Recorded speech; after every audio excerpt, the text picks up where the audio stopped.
I'm working on some of the sanding like I told you guys I would. I got some of this done right here and it turned out really good. I can't even hardly find the seam, so I got to really work really hard at seeing that. But I'm using an orbiter sander, and as I said before, nobody's paying me to do these videos, nobody's giving me products, nothing like that. This is all out of my pocket. This is going to be a kitchen island top, and when I'm done, I'm hoping it turns out as nice as I want it to. I'm going to be scorching the wood. I'm going to be routing edges on here, and then it's going to get an epoxy top.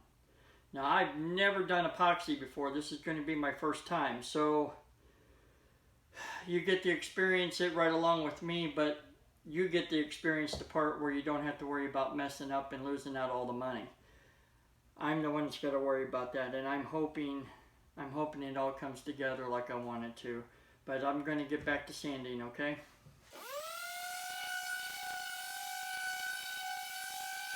Okay, I have the router set up and I'm getting ready to do my first pass on this corner up here. So stay tuned.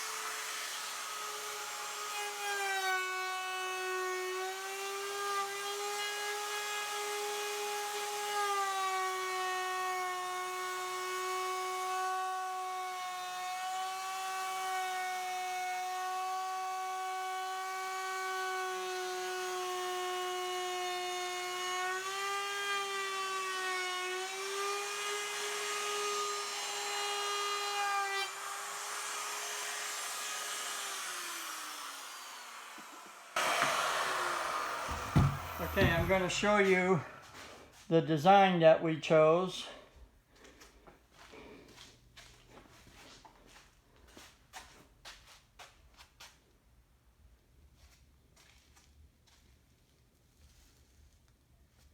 And these down here, these are just bracer boards right now so I can keep it level and flat so when I'm working it's not bouncing around on me.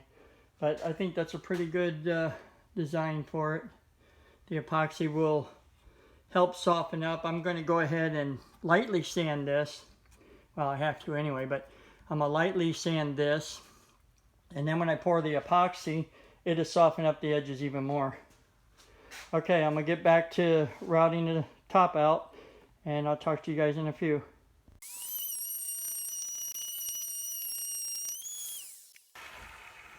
Okay, I'm going to have to rotate this.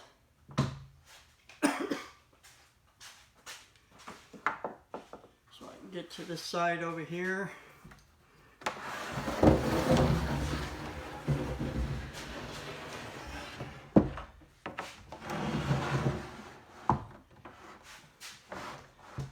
There we go.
Should have put the bag on that, but well guys, now it's just sanding off all these little frayed pieces right here.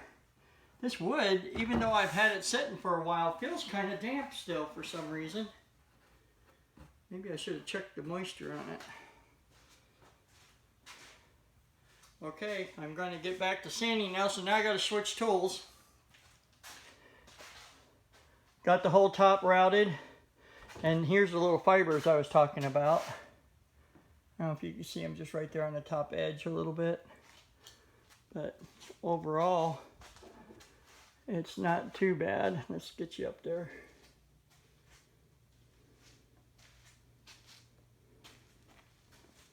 Okay, I'm going to reposition the camera and switch back over to my sander and get this done.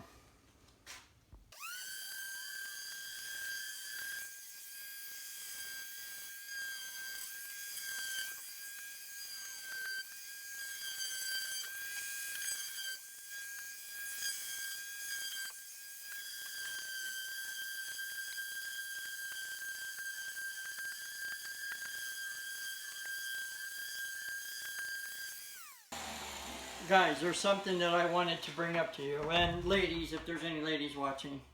A lot of people make mistake, and when they're sanding, they're pushing hard with their sander. They're really working that sander hard. You don't want to do that because you're going to burn out the motor on your sander. Two, if you're trying to take out more material, change your pad. Change it to an 80 if you got to, take off some, like a bump or a ripple or something like that. Put an 80 on and then come back with 120 and 220, You'll save your sander, you'll save your arm, and your work will look a lot better. But as you see, I was just gently running it back and forth, and if there's any little bump or burr or something like that, from these knots or something, that sander is going to pick it up and take it off. But I wanted you guys to see, and I'm double checking to make sure, all my seams are good, which I think they are because I have to really search to find them. Well, here, I'll give you an example. Let me grab the camera.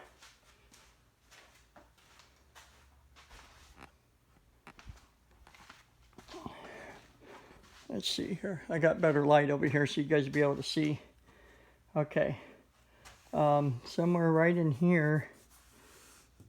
There we go. Let me get you super, super close. Right in here is the seams. I mean, look. Oh, wait a minute. I lost it. It's right. I think it's right there. Yeah, it's right there. And you can see how tight that is. Once I scorch this and put epoxy over it, it should look really good. I think it will anyway. We'll see. Most of it happens did not turn out, guys, and I wasted all this lumber, which right now with the way prices are, you guys are probably thinking I'm rich. Let me tell you, I've had this lumber sitting in here, strapped down, clamped down to keep it from warping, twisting, all that good crap, all winter. And I'm glad I did, because this countertop alone would probably cost me $300-400 in lumber, just because of the thickness and the size. And I still got all that lumber over there, and that's for the other part of our countertop. I got it planed down. I have to do the sides on that lumber over there. But that lumber there is for the long countertop that we have, that has the sink in it and underneath dishwasher, crap like that. But yeah, I'm not rich. I had this lumber from before when prices went high. And I'm so glad I went ahead and picked it up and just stored it, because I've been kicking myself in the butt today. Well, I'll be honest with you, I wouldn't even be doing this project if I had to go out and pay the prices for this lumber that it is right now. There's no way. No way. Our government is gouging us right now. But okay, I'm going to switch to a thinner piece of sandpaper. I say thinner, but I mean finer. I'm going to go to a 120, and then I'm going to go to a 220, and we're going to see how well this turns out and how close we are to being able to pour epoxy. Alright, I'm switched over to 120 sandpaper, And I went around the edges really gentle, if I get this in frame, with some 400. Okay, just to be gentle on my groove because I didn't want to change the look of this. I wanted to keep that design. So I gently went around it with that, and I'm going to now start sanding with the 120, and then I'm going to switch over to the 220.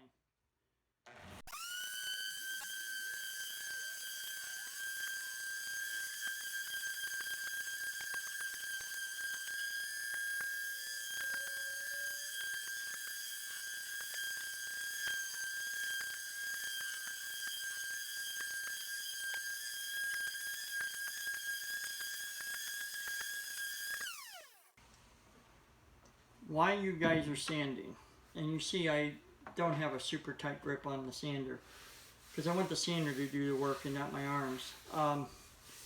As you're going along, you'll know areas that you need to come back over, because when you're going back and forth with your sander like this, you will feel like a slight drag on your sander, and that tells you you either have a rough spot or you have like a little hump, you know, where it goes up like this, you know, a little wavy action going on, and you'll feel it when you run your sander back and forth like this.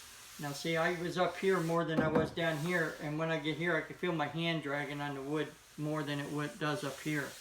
And that's what your sander does. So pay attention to that when you're sanding, and you'll know the areas that you need to give a little bit more attention to. And I stop once in a while and I just do this just to feel the wood, you know, because sometimes you miss stuff, you know, and my eyesight isn't what it used to be, and as you can see, my glasses are just covered in dust, so your eyes can fail you where your hands won't fail you. So try to remember to do that. I'm going to sand on this a little bit more before I switch. Well, guys, I got this all the way down to 220 on paper, and I'm going to call it and say it's done. So I will be storing this one because I'm not going to pour epoxy until I can pour it all at once, so I don't, you know, I don't waste epoxy. I can get it all poured at once and know I got enough, and if I don't have to use it all, I can save some, see? Because that stuff is like, whew. I think it's made of gold, I guess.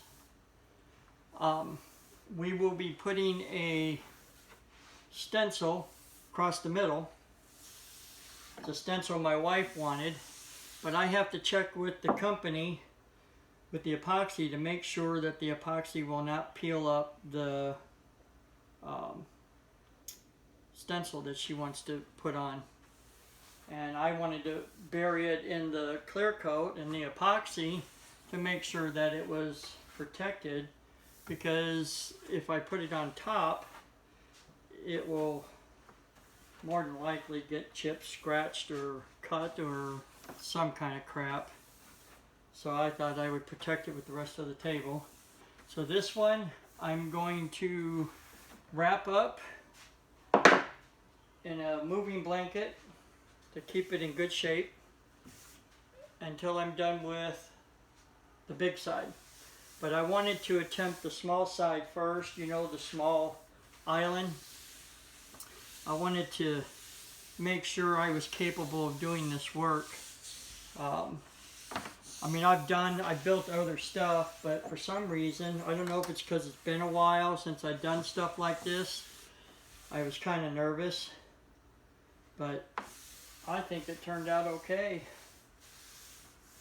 And I think once we get it scorched, if that's what the wife is deciding on, that or stain it and then epoxy it, but as you see, it all got going a little too fast for you there.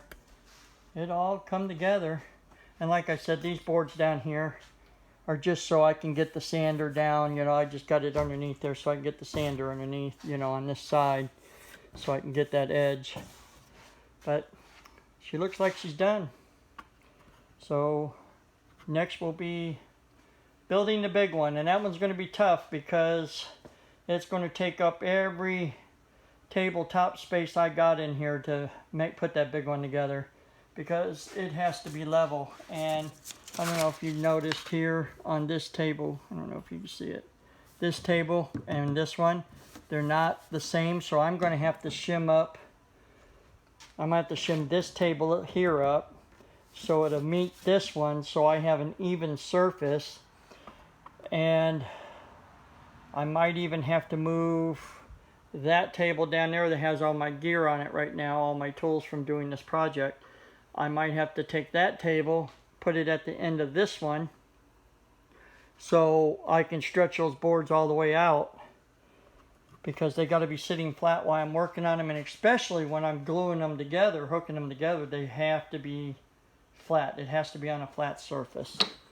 So that's going to be fun figuring that out. So there'll be a lot of measuring and seeing exactly how much room I need to come out over here. And I think I'm going to need that other table, folks. So it might be a day or two before I start the other one, because I'm going to have to get that other table up and ready to hold all that wood. So until then, guys, I'm going to clean up my workshop and go take a shower and enjoy the rest of the day. Take care. Hope you have a great one. Today I'm working on planing the edges down. I planed the surface up here that I wanted, the top surface, with my planer where the camera's sitting actually. And because they're too, if I stand them on end, they're too tall for my planer. So I'm going to use the hand electric planer to plane the edges. And I'll kind of give you an idea of what we got here.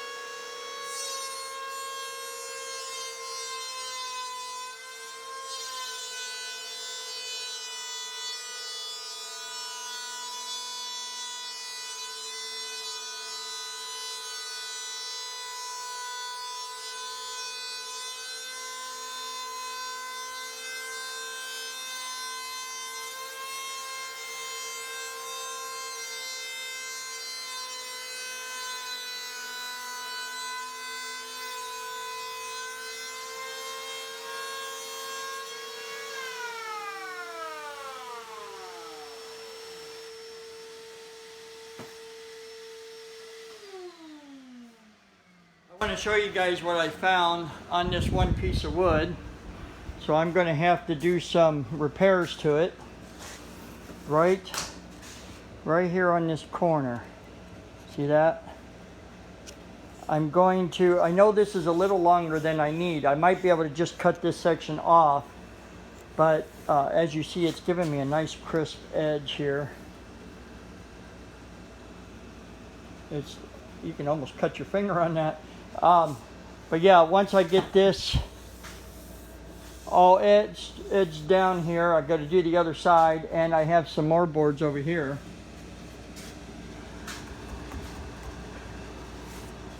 These two I still got to get done. This one is already done, waiting to be sanded. So, oh, by the way, guys, I'm not sweating anymore. We got air. It was killing me out here. And I needed to keep the moisture down anyway. So we are going to set this back up.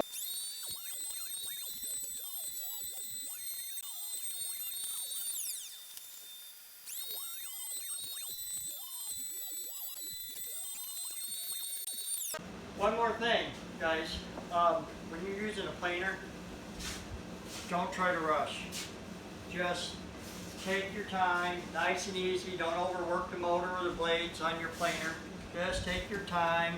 You'll feel where you need it and where you don't. You'll actually see it also. This one's almost done. I got to take like one more pass down here in the end. But I'll do the whole board this way. I know when I go to put them together, I'm going to have me a nice tight seam. I kind of do videos on and off of different products that I use. And somebody told me about Harbor Freight's planers. And I've seen some videos online where guys have bought these planers right here. Okay? Chicago Electric. Now, saying this, nobody's paying me to do this. Nobody's giving me anything. This is just me trying to save you guys some money. As you see, I'm planing these boards. I bought this just because I saw some videos online and I wanted to see how well this worked, because some guys were complaining that they were junk and some guys were saying, hey, I didn't have any trouble. Well, so far I'm one of those guys that don't have any trouble. I don't know if it all chalks up to inexperience. They don't have experience in using planers or anything like that, and they're setting their blade too deep. You don't want to do that. You just want to take a little bit off at a time. I'm probably only taking a 16th at a time. If you do that, you have more control over your work, and you'll wind up with a better quality of work here. If you're trying to take too much, you're going to stress the motor, you're going to weaken and dull in the blades, you're going to wind up with a bunch of snipe, you're going to wind up with just so many grooves, it's just going to be a mess. The trick is, take your time, don't get in any hurry. I don't take any more than a 16th off at a time. And at times, you know, you don't even have to do that, you just want to skim it just to get the little bumps that you're seeing or feeling on. But I'm usually around 16 is what I'm taking off. So I'm wondering if the guys that were having trouble with these planers, I'm wondering if they weren't just overworking it, if they just had their blade set too deep and they were just ripping and going. And I watched this one video where a guy was saying it was junk. He was planing down a deck. Okay, so I don't know of any planer out there that could take abuse of steadily 10 hours, constantly going, and possibly having their blade set too deep. If you do that to any product, I guarantee you, you're going to show wear by the time you're done, or it just out and run out and brushes are gone, blah, blah, blah, blah. And the blades will be shot, you know.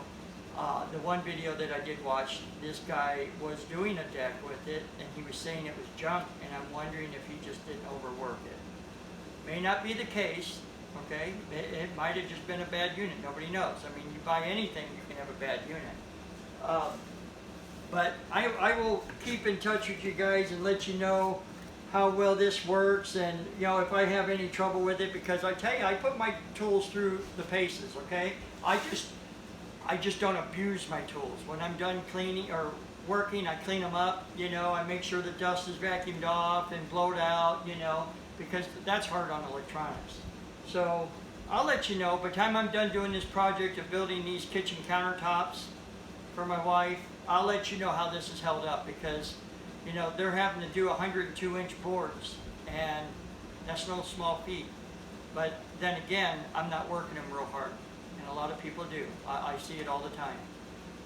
I see them do it with their sanders. They're just bearing weight into their sanders, and you hear the sander bogging down, and then they get upset when their sander quits working. Well, that's not how you use a sander, you know. So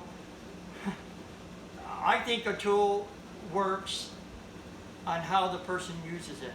If you treat it well, it's going to work well. If you treat it like crap, it's going to break down on you. You're going to have to go buy a new one.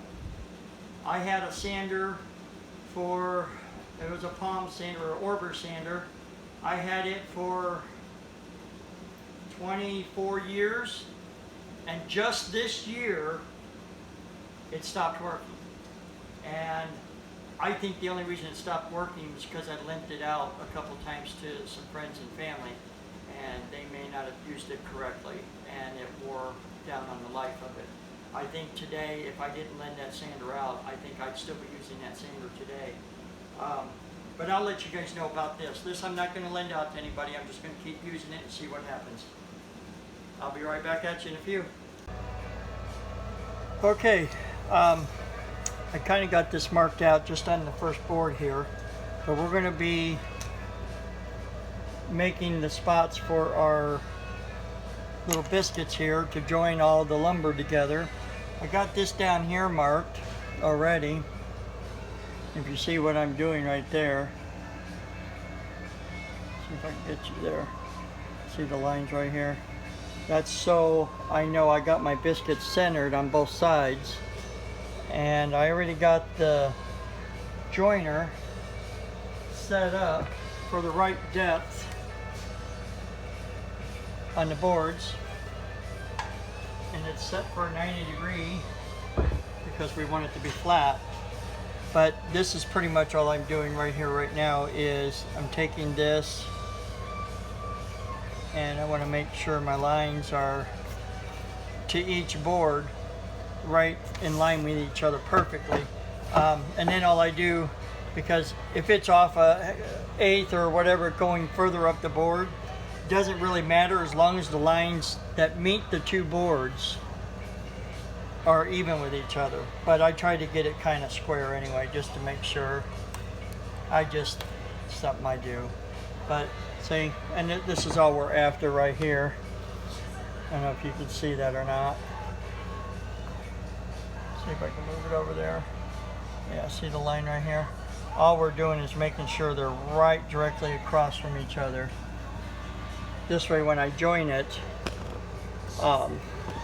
we're good to go, and I know the biscuits are lined up evenly on both sides.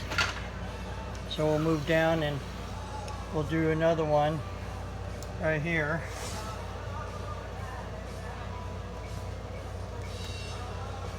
And then I just take this, put it up against the square, make sure we're staying, got biscuit in the way there. Make sure we're kind of staying in line because I'm putting these 12 inches apart from each other. And between that and the glue, I think we're going to be fine. I don't think we're going to have any issues because the one that I've already done is holding up fine. I got it sitting in the house on the island right now. I didn't epoxy it yet. I just kind of set it in there and seeing if I'm going to have any failure before I pour the epoxy. Because if I'm going to have any failures, I need to find out before I get too far into this, because it could be very costly in lumber if I'm making mistakes. I mean, I'm sure I could, repair whatever the problem might be, but I'd rather not have to go back and do that, you know what I mean? Especially one like this that is 120 inches long. 120 inch, 7/8 inch long. So this countertop here, this is going to be a long one. I don't know if I can kind of get an angle here for you. This is going to be a very long countertop. So I want my mistakes to happen on the small one and not this one, because that would kind of suck. Maybe right there. So I'm going to keep marking these and get it ready, and when I'm ready to get the joiner out, I will turn the camera back on and let you guys join in, because this is just a small tedious job right here, what I'm doing right now.